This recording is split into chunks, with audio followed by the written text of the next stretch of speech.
Welcome back to the Michael D. Show. I'm your host, Michael D. Butler. We're here in the Beyond Publishing Studios. Very excited about a new book and my guest, Sharla Frost. How are you today, Sharla? I'm good. Thank you, Michael.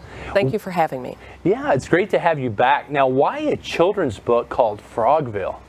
Well, I wanted to do something post-pandemic that was uplifting and fun, and I got to thinking, growing up I read a lot, but I don't remember ever having a girl as the heroine other than Trixie Belden or Nancy Drew. So I wanted a girl's quest story, and we worked on putting together a traditional fairy tale with a girl as the heroine.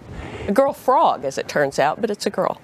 Yeah. It's an exciting book. It's fully illustrated, and it's about a town that's under a spell. And every year that boys turn 13 on their 13th birthday, they turn into a frog. But one year, the twin sister turns into a frog. And that's kind of where the story takes off.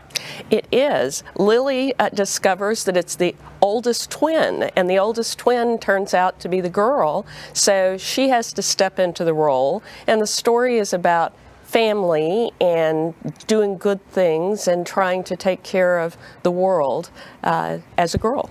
You know, the feedback's been very positive with parents. In fact, doing good things, that's a great theme. Female empowerment. Talk to me a little bit about that, because it's like you said, in the era that you and I grew up in, it was Superman and it was all the heroes were men. And so you've really empowered women. What do you hope to do? Go into a little more detail about how women are being empowered, young women, with this book. What we see in a lot of current media, we have Wonder Woman, we have people who have magical powers and are able to be stronger and more in control than some of the men around them. But we don't see many role models that show normalized behavior. So being nice to others, taking care of the things that need to be taken care of, living up to your promises. Lily is all about doing what she promises to do, and that's an important issue. I think that for young women in particular, it's nice to see that you can be both strong and you can fulfill those things that are traditional characteristics.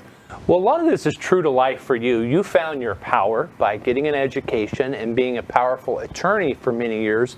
In fact, your first book, Power at the Table, is being used by many law firms now to teach and train law students on how to run their law practice as a profitable business that helps people.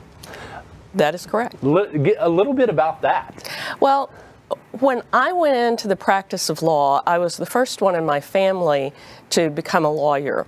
And what I found was that the people around me had a better understanding of the business of law than I did. Law schools don't really teach that. So what I found by trial and error was how to develop business and how to gain a business foothold. Because at the end of the day, the practice of law is really the business of law. And for women in particular, it's really important to have their own clients, their own business. It's great to be on a diversity committee.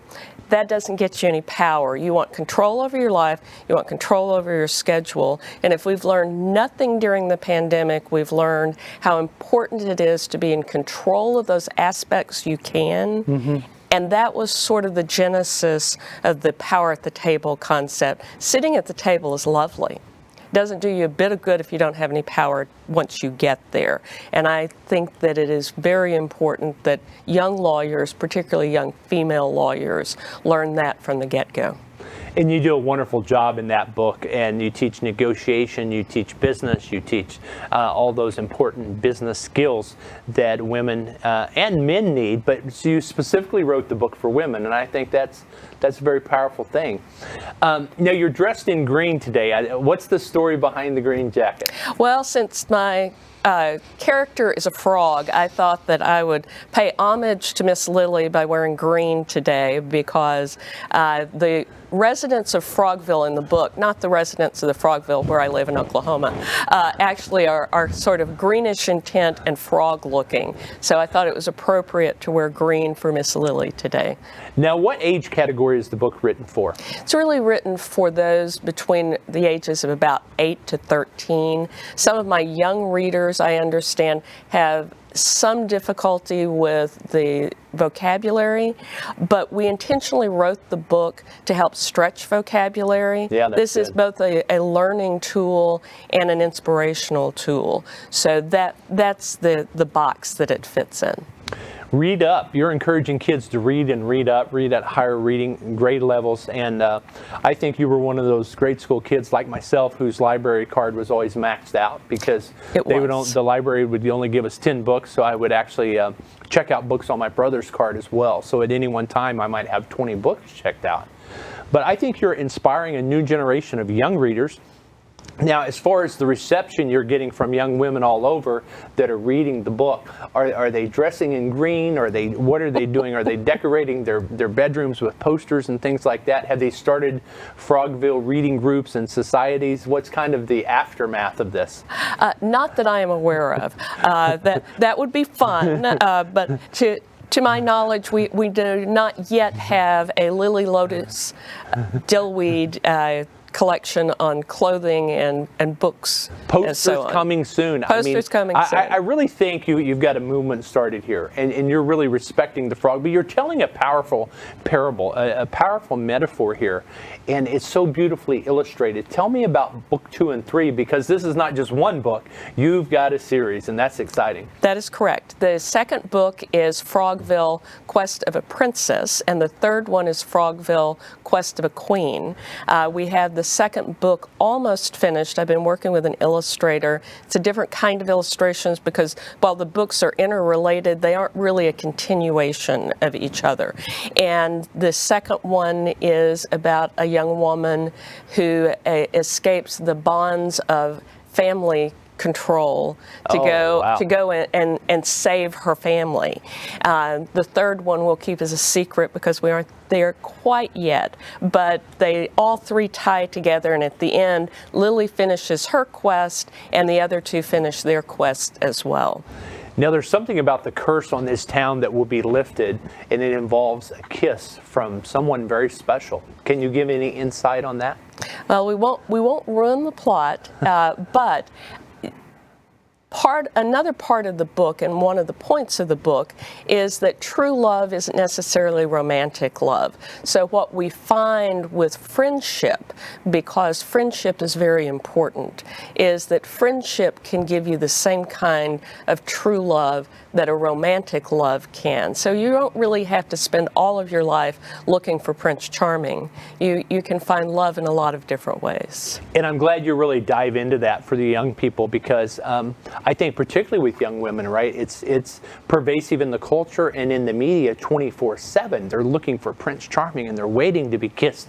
And I think you illustrate it so powerfully here. What do you see next for you? Speaking, media interviews, Hollywood?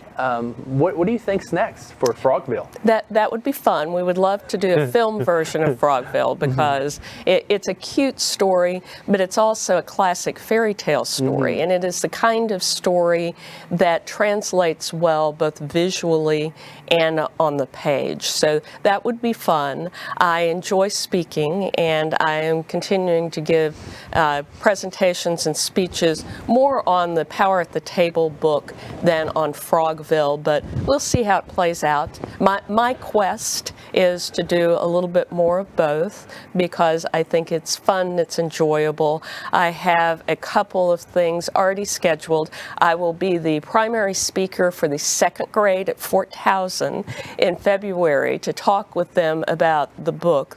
Their teacher is reading it to them, and then we're going to do a follow-up to talk about what they've learned and what the issues are, because the book has a dragon too. So all second graders like dragons. So we'll be talking about the dragon and about the importance of following through on things you commit to do. That's really powerful. Are you going to be wearing green that day? I will probably wear green that day. Now, I know It'll you're be doing fun. a book signing tonight in Dallas. You're speaking everywhere, and I just want to congratulate you. And one thing I want to point out, too, is the endorsement here from Mark Victor Hansen, who has sold more books than most anybody alive, 500 million books.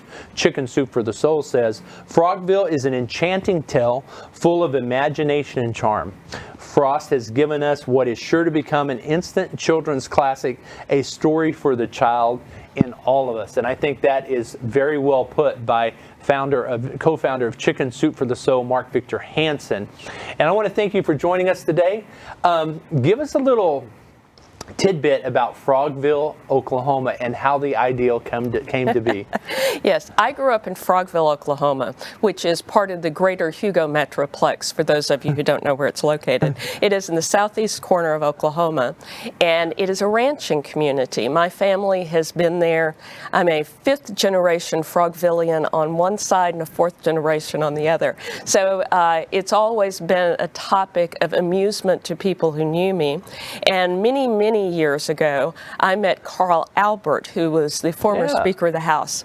And Very I was famous name. I was explaining to him that I was from this little place in Oklahoma, and he said, "Where exactly?" And I said, "Well, it's called Frogville." And he said, "You should tell everyone you ever meet that you're from Frogville, Oklahoma. I, by example, am from Bug Tussle, and no one remembers me. They always remember the place I'm from.